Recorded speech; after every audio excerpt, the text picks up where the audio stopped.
Let's talk about the administration generally. Yeah. In this second term. Yeah. How do you assess it? Is it a state where a lot of people are complaining? You spoke about the civil servants. Yeah. Everyone knows that a lot of civil servants are aggrieved over either.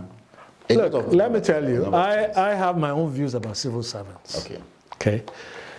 Ekiti State has one of the best civil service persons. I've worked with them. My office, which is an interministerial office between the governor and the MDAs, have had a reason to work with the civil service in Ekiti State.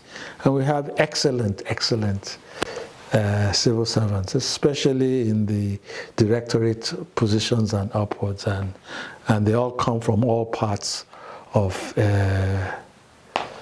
Ekiti. So we have a diverse civil service and competent civil service. But it looks as if the civil servants in Nigeria in general, not just in Ekiti State, do not mind if the entire treasury of the state is spent on them, which is not fair on the rest of the citizens. Ekiti State is about 3.2 million people. Our civil servants are not more than 52,000 total. 18,000 pensioners who are paid on a monthly basis from the coffers of Ekiti. So maximum 60,000, 70,000 people are civil servants and pensioners in a state that is 3.2 million. And yet we pay something like 1.7 billion on salaries and pensions. Okay? Much of what is owed is again historical. Arrears, gratuity.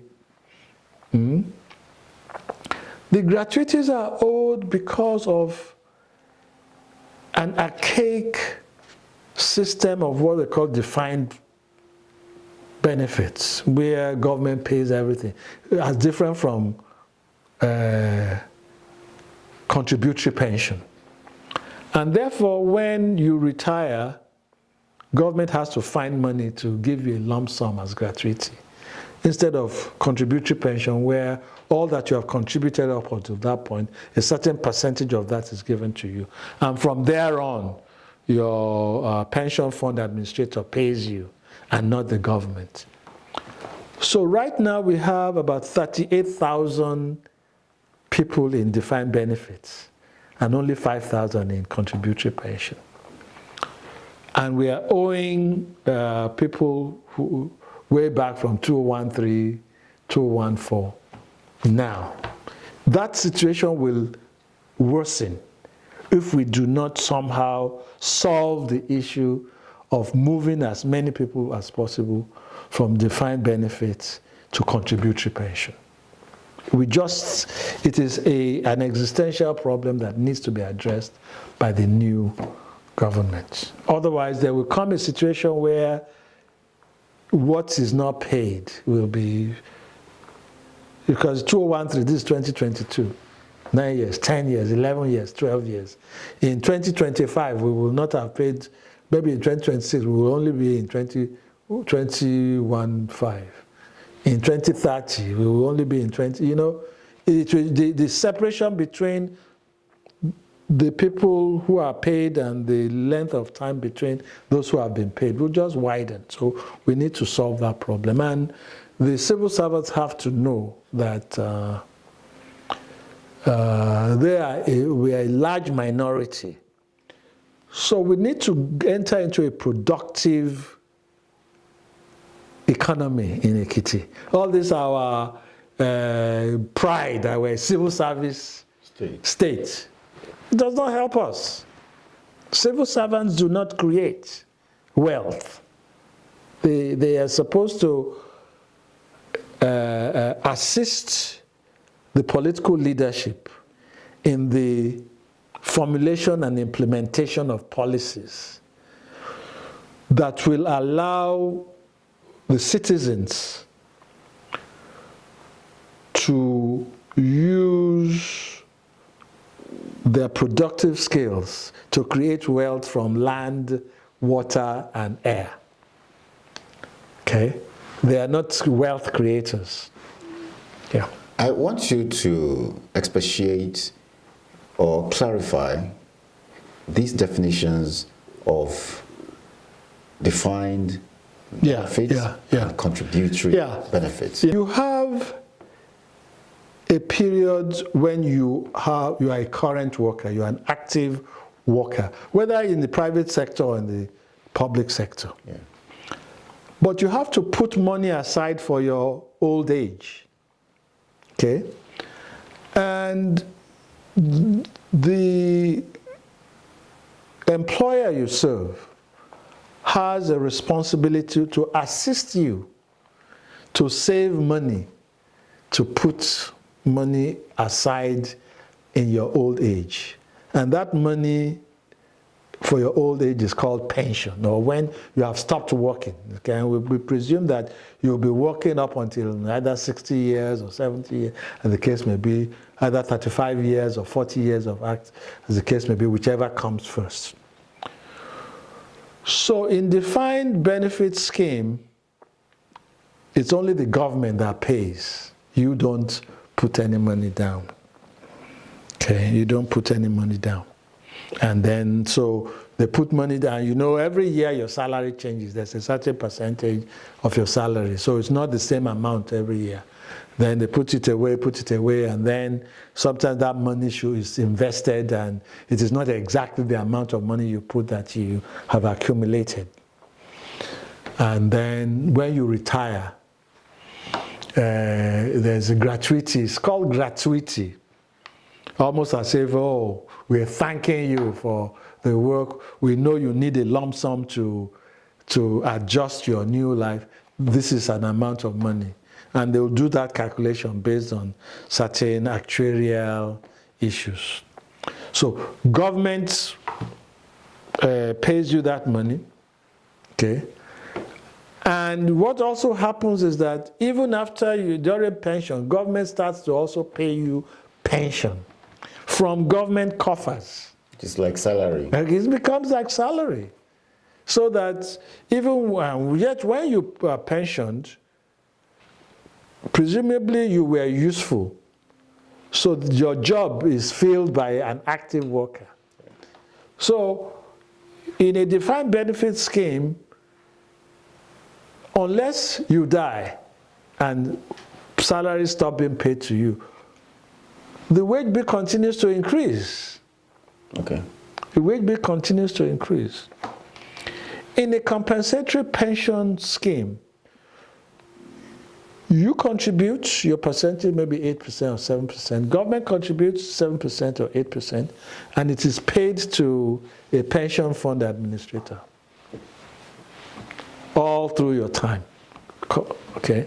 And then when you retire, it is that pension fund administrator that starts to pay your pension. The government has nothing more to do with you. And at the point at which you retire, you will have accumulated a certain amount of money. And the pension fund administrator says, okay, you are retired at 60 or 70. It's likely you are going to be around for 20 more years or 25 more, as the case may be.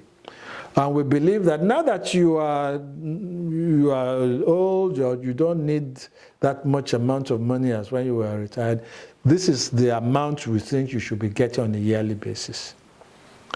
Then they remove that money from the total that you have gotten and say, okay, this is left. We can give you as lump sum. That is amounts to gratuity. And government has nothing to do with the gratuity. Because gratuity, government has to go and look for the money from somewhere. Salary, government has to go and look at it from somewhere. And that's, so a compensatory, a contributory pension, immediately you retire, government, the money that is given to you as gratuity or lump sum, your pension becomes paid by the pension fund administrator, and the government is it does no longer becomes a salary-like payment by government. I believe that this contributory pension is being operated in some parastatals. Yeah. There was a rule. All people appointed or employed after 2010 were put on contributory pension. Okay. Even in Ekiti State? In Ekiti State. Okay. But that option, as I said, today, there are so many people still on defined benefit. There are 38,000 on that defined benefit and 5,000 on contributory pension. So the vast majority of workers in Ekiti State are still on DBS. In the federal government, when they moved to to contributory pension, nobody was allowed to remain on defined benefit. They were all moved to contributory pension. All moved. And I think that's the mistake we made in Ekiti. And I still believe that we must find a way, or even those 38,000, maybe not all of them, because maybe those who are still left with 5 years or whatever. But as many, and if the advantage of contributory pension is really explained to our people, that are you willing to wait forever? And some of the people who should have gotten their gratuity or whatever have died. Are you now, we are at 2013, and we owe almost 38 billion naira on gratuities, about 19 billion for local government, another 19 or 18 for, yes. We owe about 7 months arrears and so on. It is not likely that unless some financial engineering is done, there will be a lot of people who will never get their either gratuity or pension before they die. And that will be unfortunate. We need to have a conversation on how the maximum number of people get something, even if it is discounted, right? It is better for you to get 70% of something than 100% of nothing. Yeah, we understand that was about to be implemented. Yeah. There was something that, well, there was bad press about it. There was bad press. There was first a lack, miscommunication, and then there was bad press about it. It was some kind of discounting, where we say, if you get your money now, it should be 10% discounted or 20%. But there was some discussion about, a new percentage was introduced that workers were not aware of, and there was bad press. And the governor just said, okay, if there's bad press, I'm stepping back from it. But I think it should be still one of those options that are brought in. Discounting of either gratuity, conversion of gratuity into debt that you can use as to invest in a company that then starts to give you dividends if the company is done. And so we must sit down. It must be one of those discussions we have in which we say, look, this is the situation. We have 41,000 active workers. We have 18,000 pensioners. This is the debt. This is the gap between those who are being paid and those who are owed. And this gap will widen if we don't do anything. So there must be a business as usual line and some options that tell them that, look, you may have to get less than you're expecting. But it's better for you to get something than nothing at all. And have no, and now this is the time to do that because we are far from the next election. Ekiti has a disadvantage that we are always in an election cycle. 1 year will be gubernatorial, then the next year will be local, will be House of Assembly, or the following year will be local government. Before you know it, another, and everybody will say, be one no. Because of election. Because the other opponent, the opposing government will say, somebody we will reverse it.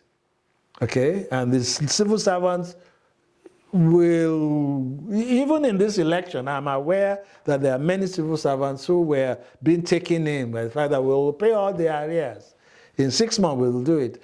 By people who don't fully understand the financial situation we're in, not a creation of this government, but a creation of a previous administration.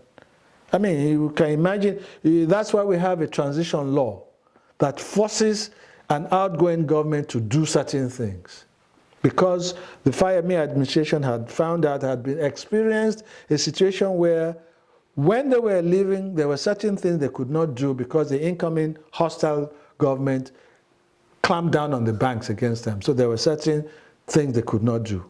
And yet when that administration was leaving, it also did not do certain things. So that when this administration came on, we had to do those things that this administration would have done, should have done when it was leaving. And also paid for those who were who were owed by the other administration. So now we have a transition law that compels an outgoing regime to do certain things. Now, that does not mean it will always do it, but it means it is actionable. Especially also, it puts civil servants on notice. You know, you may not be able to sue the governor, you may not be able to sue the deputy governor, but